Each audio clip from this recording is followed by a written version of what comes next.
Welcome and happy 4th of July to each and every one of you. I wanted to take a moment to recognize some dignitaries that we have with us here today. We have with us our state representative, Kathy Dahlquist. Could you please stand? Senator Pam Roach had indicated she would be here, and upon her entry, I will introduce her as well. Al Zarb, commander of the local VFW post. Thank you so much for being here. I'd like to begin the day in the most appropriate manner, and that is with a flag salute. So if we could all stand, if possible, and do the Pledge of Allegiance, I'd appreciate it.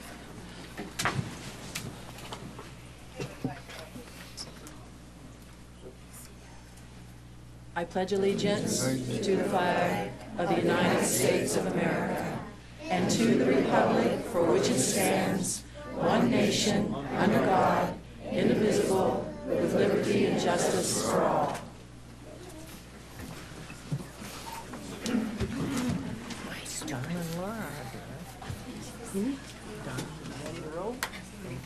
All right.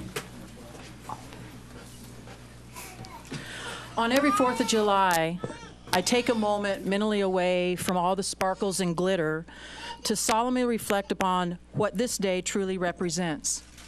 This day commemorates our independence as a nation. This day represents the battles that took place on many battlefields for freedom, the loss of soldiers for freedom, and families torn apart for freedom. A nation that was once divided became the United States of America, and many battles across many oceans and on different soils have taken place since 1776. But all of them still represent that word we should never take for granted: freedom. Take a moment, close your eyes, think back to 1942. War was a headline of every newspaper, and on an aircraft carrier flight deck, somewhere in the Pacific Ocean, the smell of fuel, the atmosphere charged with adrenaline and fear, the orders were given. Flying aircraft at low altitude from the flight deck of the USS Hornet, a daring surprise attack on the Japanese homeland, April 1942, a one-way trip to bomb industrial and military targets in Japan, was implemented. Without the ability to land on carriers and with no fuel to return to the flight deck, all the flights of the B-25s had to either land in Japanese-occupied China or be forced to ditch into the ocean. The courage and the efforts of the infamous Doolittle Raiders, as they are known, changed the course of a war. They made their mark upon the history books and defended our freedoms. What began with the roar of an aircraft engine, the stalters, the putters, men climbing into their cockpits of the land-based twin-engine B-52 bombers, beginning a mission what many believed would have been impossible, has come full circle back to this moment and this time in Enumclaw. It is a great honor to be able to stand beside such a legendary wartime hero and Enumclaw resident. A gentleman who, in his own words, has said many times, "I was just doing my job." A gentleman that represents what every branch of our armed service represent and what every soldier fights for: freedoms. Please join me in a grand welcome to a legendary American wartime hero and the City of Enumclaw Walk of Fame recipient, Lieutenant Colonel Edward Saylor, Doolittle Raider flight engineer on number 15, also known as TNT. And we also have with us today Commander Al Zarb with the local VFW post 1949. Commander, would you like to say a few words?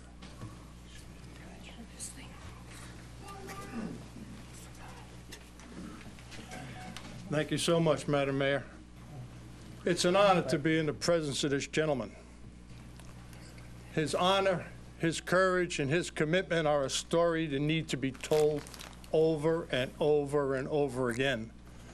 Because it's not a story that he was saying, you go have to do this. This is a story that he wanted to do. This is a story of caring. This is a story about love for his country. and that needs to be respected and told over and over again in the schools and on the streets. And when you're in the parade today and you see the flag go by, make sure that everybody does the right thing and make sure they say hello to Lieutenant Colonel Saylor. Sir, it's an honor and a privilege.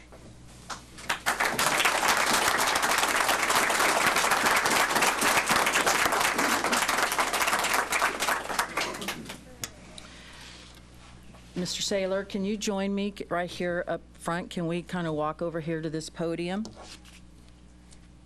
You didn't say run. Okay, run. Right over here. You're going to stand with the commander.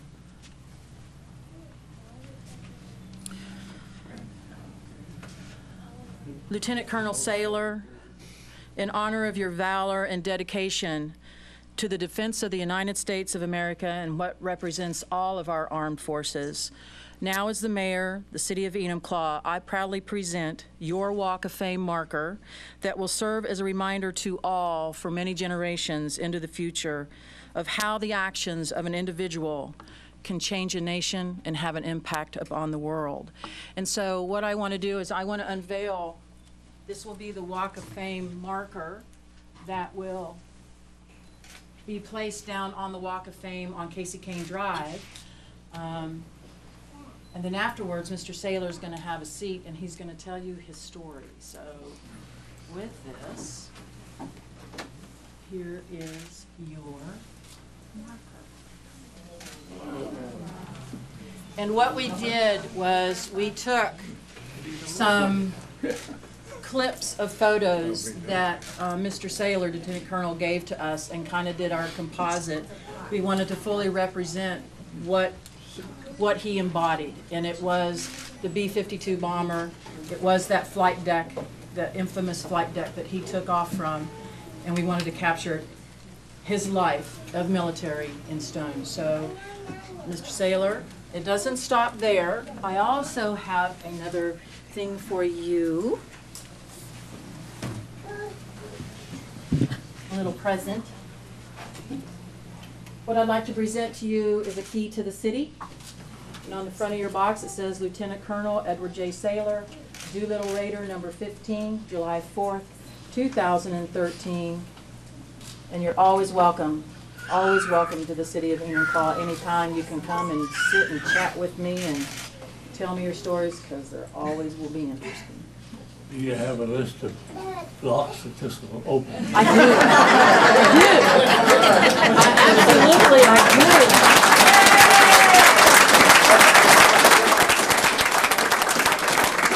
It's the baseball. So, Mr. Saylor, if you would take this seat of honor and share with Enumclaw, we are, so we were recording this on ECTV. So, this is, yeah, you're on TV. You've been on TV before. You're used to it. So, yeah, this is your moment. Also, before I get started, I had talked to Billy Saylor, his daughter-in-law, and Mr. Saylor is our dignitary of the parade today, and he's our Grand Marshal. And so when I asked Billy what type of vehicle could I get for him, you know, she goes, well, he'd really like to have a World War II Jeep. And I was like, Oh, yeah. hey! Because I'm used to, you know, calling up Fugit or gambling or something. I was like, okay, let me see if I can find that connection. But thank you so much, Commander Zarb, for making the connection. The LeMay Automobile Museum in Tacoma kindly donated the use of a World War II Jeep.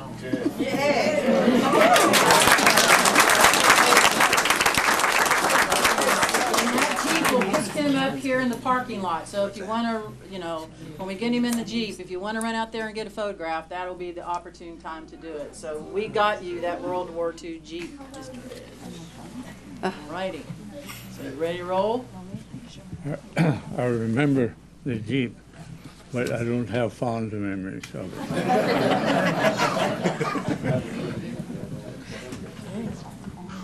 Anytime. Is that working all right? Yep. Okay. All this fuss for a kid from Montana that joined the Army Air Corps looking for a job, and this is what happened. 1939, I was looking for a job. I didn't know anything about airplanes, but I thought that would be a good thing to do, get to know the airplanes, and I was really interested in how come an airplane could fly. So I joined up on the 7th of December, 1939, and just a coincidence, it was the 7th of December, like Pearl Harbor. Not quite as exciting. So I became a mechanic, went to school, wound up at McCord Field, my first duty assignment.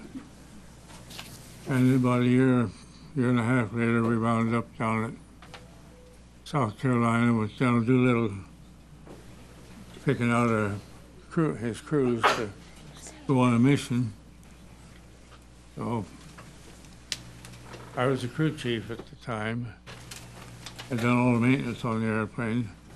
Flight engineer also. I went everywhere with the airplane. So I thought I'd just volunteer for this one because I'll be doing something I know how to do. And so I went. Of course, we had no idea what we were going to be doing, but it didn't matter a whole lot. I mean, you know, the war is on, it's time to go. So we went down Florida and done our short field takeoff.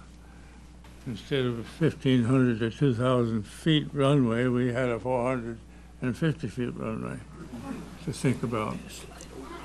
So we trained there for a while, and we took out the bottom turret, gun turret from the airplane, put a 65-gallon gas tank in there. We knew we were going to need all the gas that we could carry. It was going to be a long flight. So then we wound up out at Alameda Naval Station in San Francisco. And had no idea where we were going.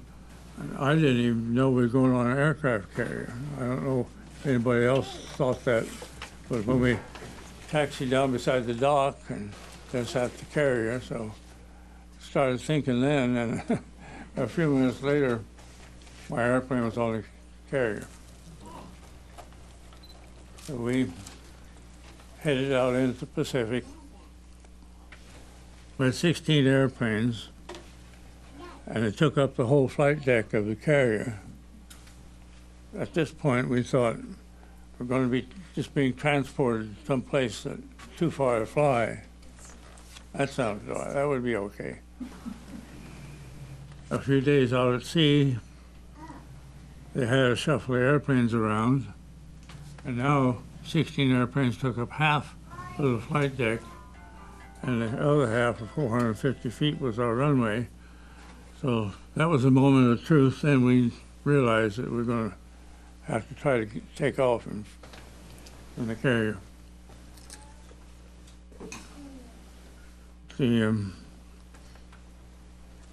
Nothing happened for a day or two until they announced that we were going to bomb Japan. Of course, that was the information we'd all been waiting for. The Navy guys all cheered real loud when they heard what we were going to be doing, and we didn't particularly join in the cheering. Yeah. So, heading out across the Pacific, I ran into a problem with my right engine on the B-25.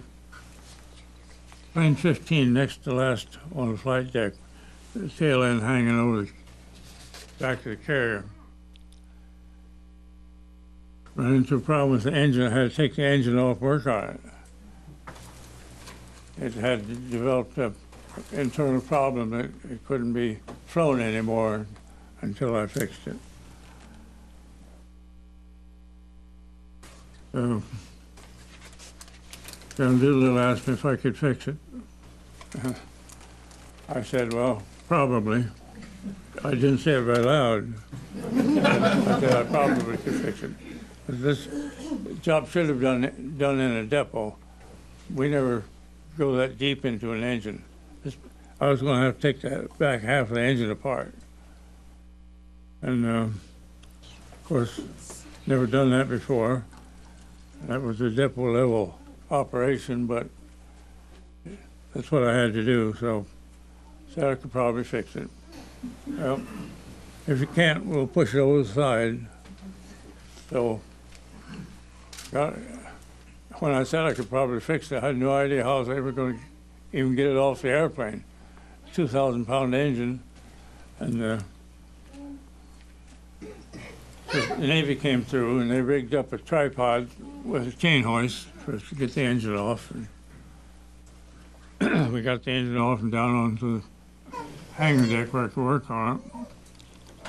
It was pretty tricky taking an engine off on a flight deck of a carrier. I couldn't lay anything on the ground, tools, parts, nothing on the deck. It just go overboard. So everything I took off of the airplane, nut, bolt, screw, whatever, I had to take up inside the airplane and remember what it was and where I put it. That got a little tricky too. So that all went well.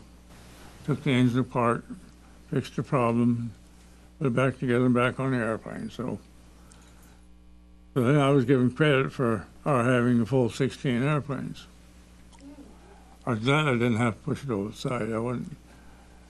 I'm not sure how I was going to explain that back home, but I went to war and then threw my airplane away. So all across the Pacific, everything went fine. And we were getting close to Japan. We were told that we were 800 miles from Japan. We had planned to be within 400 miles.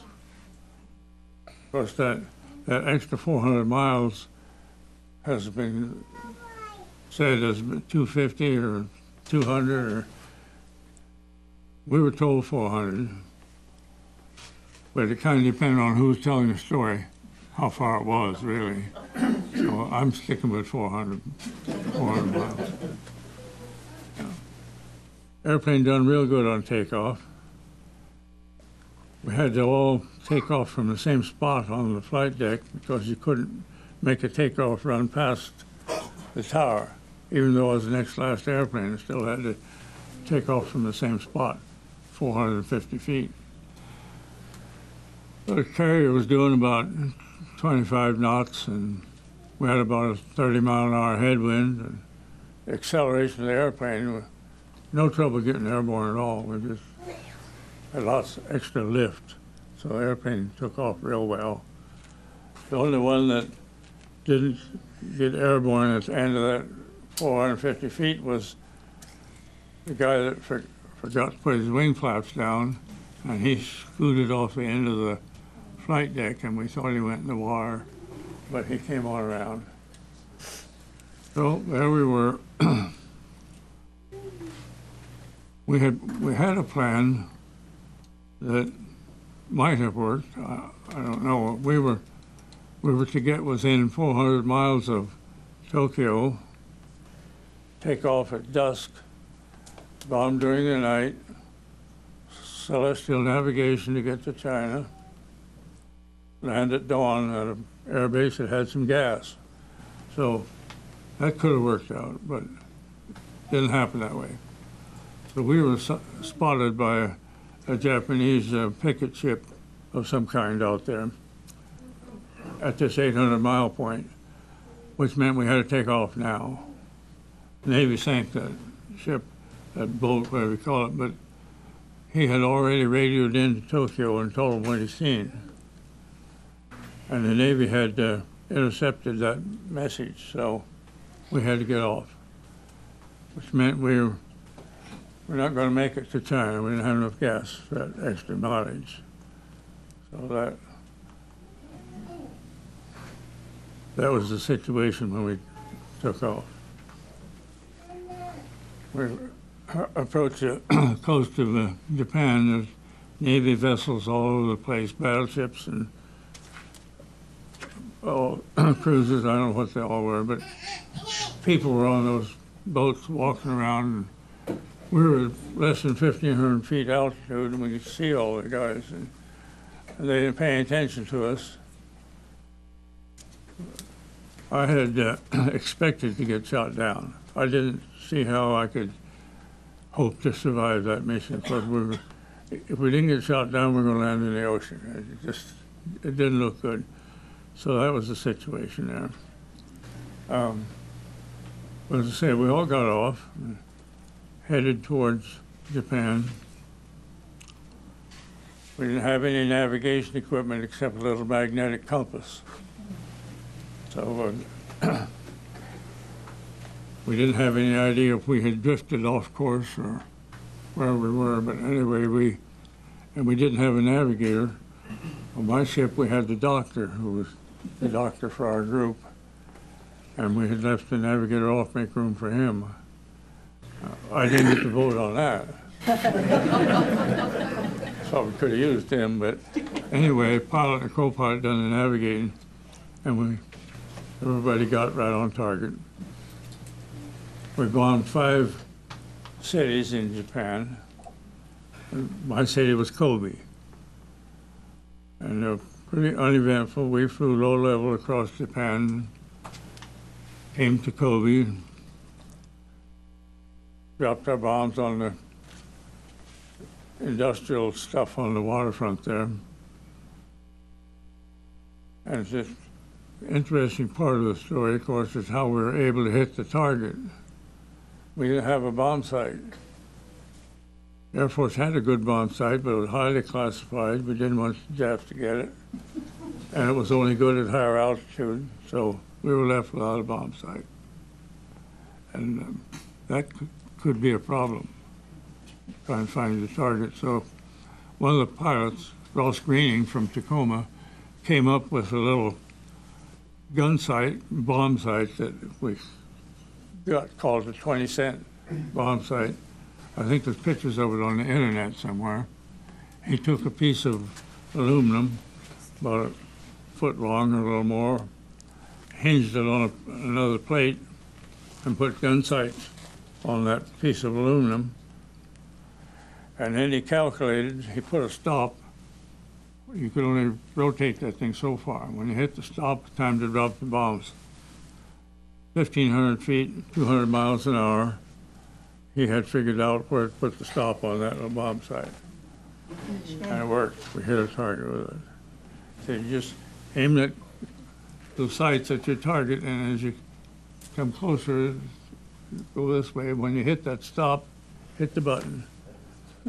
And our bombardier was quoted as saying to the people, he was looking down there, he said, well, kind of sorry we had to meet this way. He said that, yeah. So, dropped our bombs, and they started shooting at us.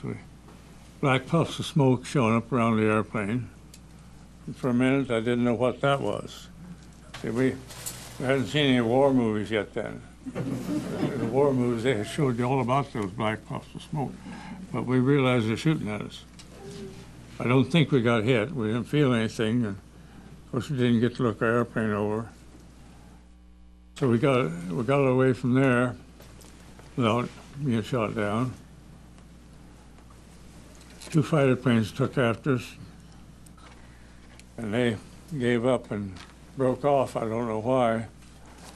See, we had these broomsticks sticking out the tail of the airplane to make it look like guns. I just kind of wondered if they got scared of those broomsticks. Anyway, they just didn't recognize we were an enemy, and they left. So then we had this trip across the China Sea to get to China. And that didn't look too good because we got this far, and that was great, but we still didn't have enough gas to get to China. And we had a headwind, which was a major problem too, slow us down. So after the raid, we were told that somehow that headwind became a tailwind and sort of blew us to China. And if it hadn't been for the tailwind, we wouldn't have made it as far as we did. But everybody made it to the coast of China. And there's been some opinions about how come that wind changed direction, but, you know, make up your mind about that. It's not something wind does every day. So about 9 o'clock at night, getting dark, stormy, raining, heavy clouds and everything, came to what looked like China, some land. Turned out to be an island. But anyway, pilot said we should go ahead and make a water landing. Because if we try to climb up the altitude to bail out, we won't know whether we're still over water or whether we're going to land in a Japanese camp. And neither one of those options was too good, and the water was right there, so we landed in the water. Airplane done real good in water landing. Just kind of bounced along the waves. We were hoping it did not take a nosedive, which could have done. Stayed level, came to rest, floated for about 10 minutes. All those empty fuel cells gave us the buoyancy we needed to float. So the airplane floated okay. We got out of the airplane and got into a life raft. I had to be in the back end to launch the life raft. So by the time I got that done, the water was coming in real fast. A plexiglass nose had broken in. The airplane was filling up with water very fast. And the escape hole that I was to go through wasn't very big, and I had a coat on. I couldn't get out that hole. And by now we're full of water. So I didn't panic, which was good. I stopped and took the coat off and crawled out that hole. And there I was, floundering around in the China Sea, and I had a sudden thought that I can't swim. So it took me, just a second or two to remember to inflate my life jacket. But just jumping out there in that water was kind of a shock, and my first reaction was not good. Inflated my life jacket, got up on the airplane. The bombardier decided to swim for it. We were about a half mile from land. I guess. He jumped off the airplane and swam, and he made it. The four of us in the life raft. Airplane started going down nose first. Aileron flight control came up and snagged a hole in our life raft. Oh, no. So we lost inflation in half of the raft.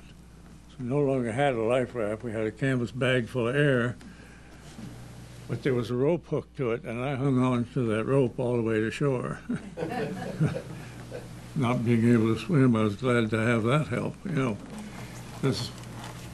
I guess probably the tide pretty much brought us in. You couldn't really swim. The water's pretty rough. Anyway, we got to the land and we found out we were on an island. Started walking across this island a little bit and came to some huts. The island was inhabited by Chinese fishermen. And we encountered those guys and went into one of their huts, and of course no communications. We had a phrase that we were taught to say, "I'm an American," in Chinese, but wrong dialect. So the Chinese didn't understand what we were trying to say, because It was the wrong dialect. Somebody showed up with a book of maps, not maps, flags of the world. And we picked out the American flag, and from then on, we were pretty much among friends, and they were going to help us. So they took us across the island. One of the fishermen got in his rowboat to row us to another island. This island, these islands were occupied during the day by Japanese soldiers. They come ashore from their gunboats and steal anything they could find that they wanted, eggs, chickens, whatever they could find. Then at night they go back out into the gunboat and go around the island. And the island wasn't all that big, so we didn't know all that at the time. We thought we better time them, see how long it'd be before they got back, because we knew they were going to circle the island. And at the proper time, we got in the boat and started for the other island. These fishing boats were pretty crude. They about 20 feet long, I guess, but had a great long pole sticking out the back end, and the operator pushed on that back and forth, and it went like a fishtail, and that was our propulsion. And I couldn't guess at our speed, but it was pretty slow. Yeah. So we got to the second island and started walking again, walked across that island. Up a pretty big hill, there was a pagoda sitting on top of the hill. We went in there, and the old fellows, apparently the minister, trying to figure out what he should do with us. So he had his own way of figuring that out. He had a tin can full of sticks, about the length of a chopstick or something. And these sticks had writing on them. And he shook the can until 2 sticks fell out. Then he read what it said on those sticks and made up his mind on what to do with us. Always been real glad that the right 2 sticks fell out. That worked out, because I don't know what was on those other sticks. Maybe they all said the same thing, I don't know. Anyway, he decided we should stay there for a while. By now it's middle of the day. He took us into the room in this pagoda and slid back a piece of the wall, and we crawled into a cave, which is about 1/4 the size of this room, or a little less. And we spent the rest of the afternoon in that cave, hiding from Japanese soldiers. They came, they tracked us to that building. I was sitting there watching their feet go by. There was a crack in the roof of that cave, about 3 or 4 inches wide, and I watched those Japanese soldiers' feet go by. And that was our first close call. They finally left after a few hours of yelling and stomping around up there, and they left. Why they didn't ransack the building and tear it apart, I don't know. They sort of expected they were going to, because that was their mindset. You know. But anyway, they left, and the old gent got us out of the cave and explained to us how come they tracked us to that cave. See, we had the only shoes on the island that had heels. Everybody else had flat shoes.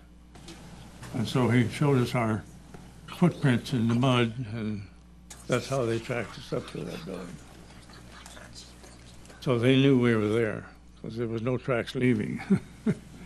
And anyway, they gave up and left, and we went on across that island, another boat, another fisherman, another trip heading for the mainland. We got about halfway across the water. By now it's getting dark. We were stopped by bandits. We were told this might happen, because there were bandits all around in that water, stopping boats and doing whatever they wanted to with them. And we were stopped. We were laying under a tarp in the bottom of the boat, and the bandits talked back and forth to the fishermen for a while, and they left.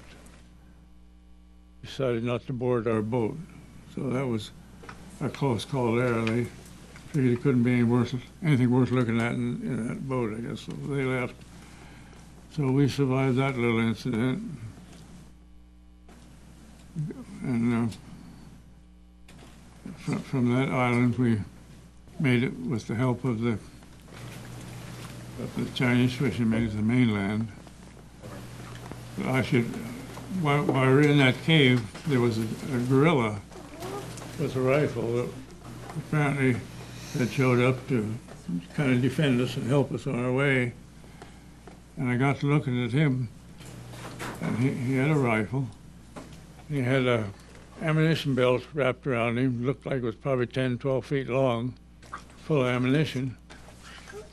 I got looking a little closer at the ammunition, and he had everything from a .22 to a shotgun shell in that belt. And then I wondered if he had anything that would fit that gun, you know.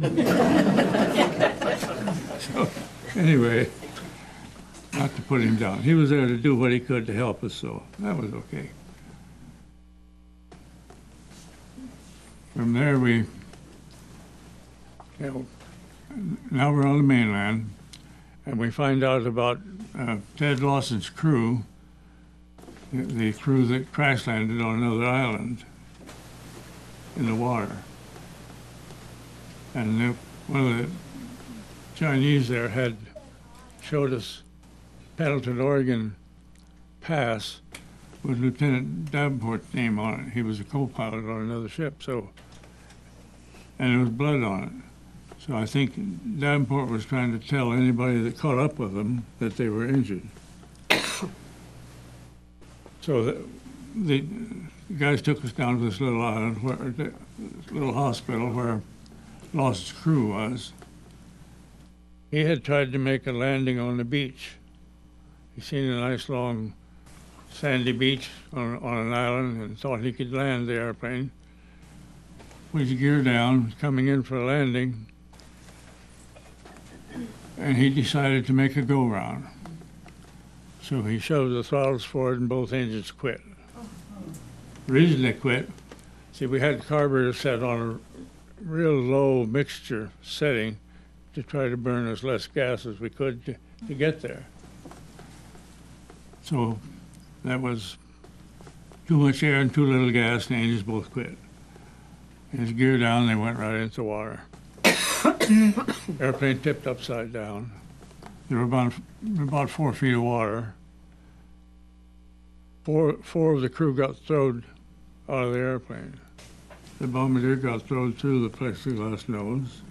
Pilot and co-pilot and navigator went through the top hatches, which were not open. And that blew the hatches open. The only guy that didn't get hurt was the crew chief, the flight engineer, and he was sitting where he's supposed to be for crash landing, so he never got hurt. But he did get knocked out for a little bit, and he didn't realize they were upside down in the water for a little while. So he had to stop and figure out where the escape route was from an upside down airplane in the water. So he managed to open the hatch that we used to get into the airplane and crawled out.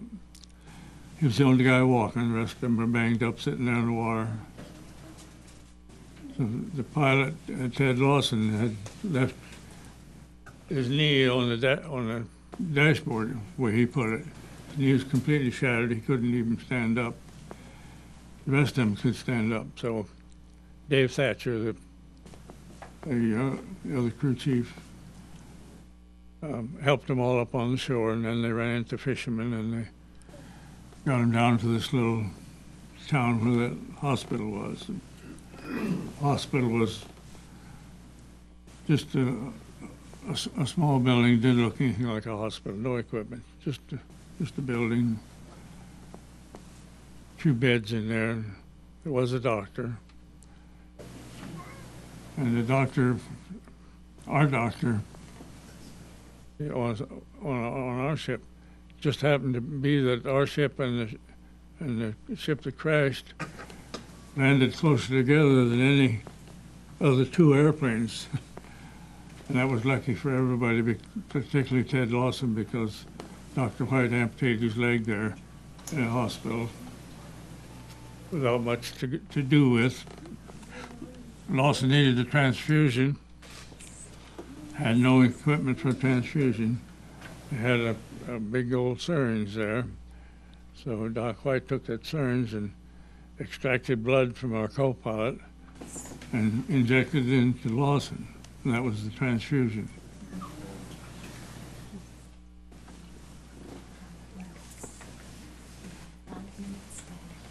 Go ahead and remind me. 5 minutes, and then we gotta go.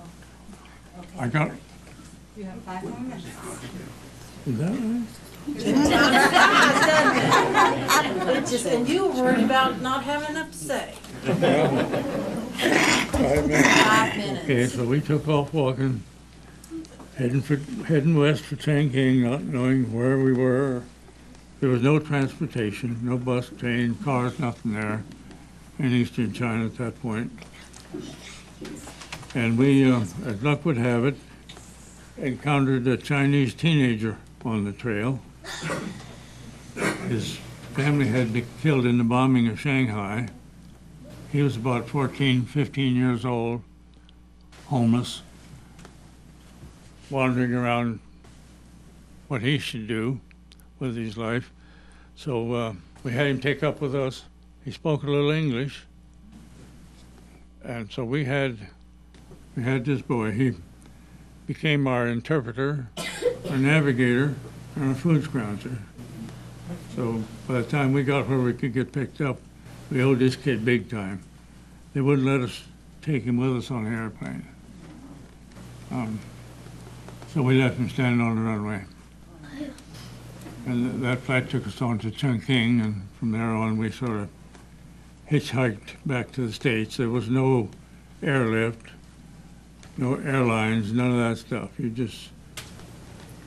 We had a C-47 that took us from Chongqing to Calcutta, India. We had to fly at 17,000 feet to get through the Himalayan mountains, and no oxygen. Above 12,000 feet, you ought to have oxygen. So the pilot said, well, you know, we kind of wondered about that. He said, you'll be all right. We do this every day. If you get drowsy, go to sleep. You're not dying. You're not dying. You're just going to sleep. And it worked out.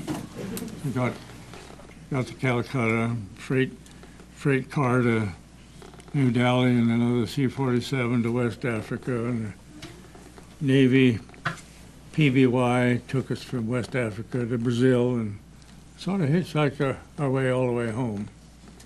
Yeah. On that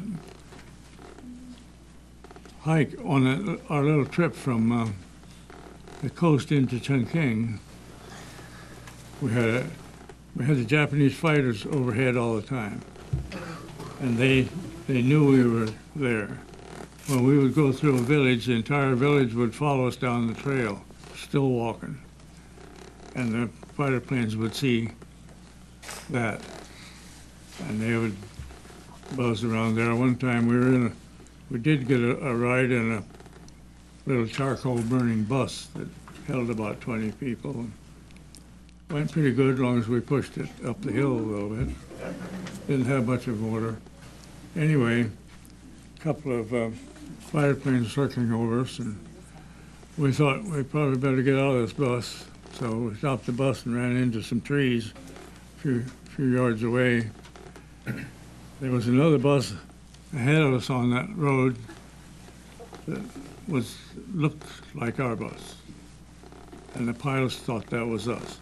They strafed the other bus and ignored us. Why they didn't strafe both buses, I don't know. They strafed the wrong bus and left. So we got back in the bus and went down the road. That was another kind of a close call, but that's what we're faced with until we got inland China, away from where the Japs were. They didn't bother the rest of the area we had to walk through. They were interested mostly in the coast and in the south. And so we finally wound up back in the States.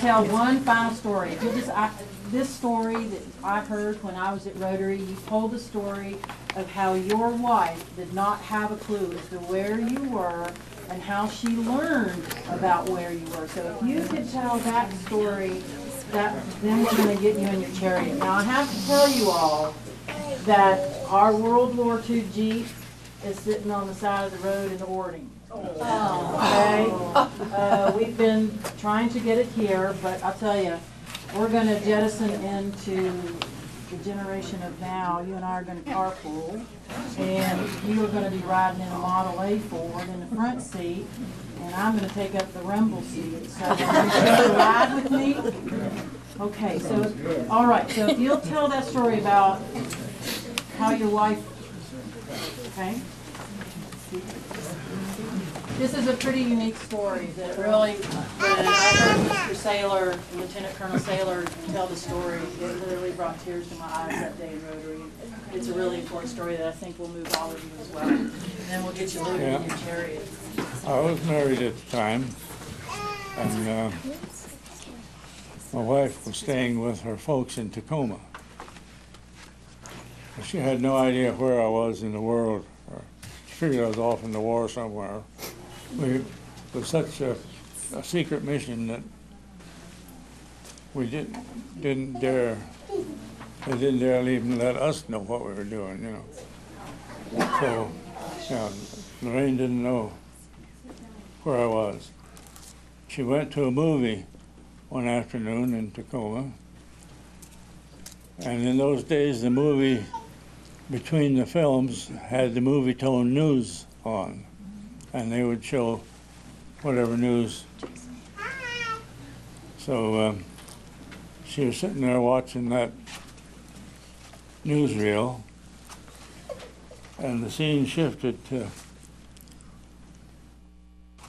Chongqing, where Madame Chiang Kai-shek was pinning some medals on some Americans, and there I appeared on the film. Biggest day, right? Now, she found out where I was. I didn't even have to break security to let her know. But that was kind of neat. She went to the right movie at the right time and all that, you know. There's a couple of more stories involving my wife that take a little time to tell. It's for another day, Dad. Yeah. To make a short one out of one of the stories, she decided to go down to the ranch in Montana and visit with my folks.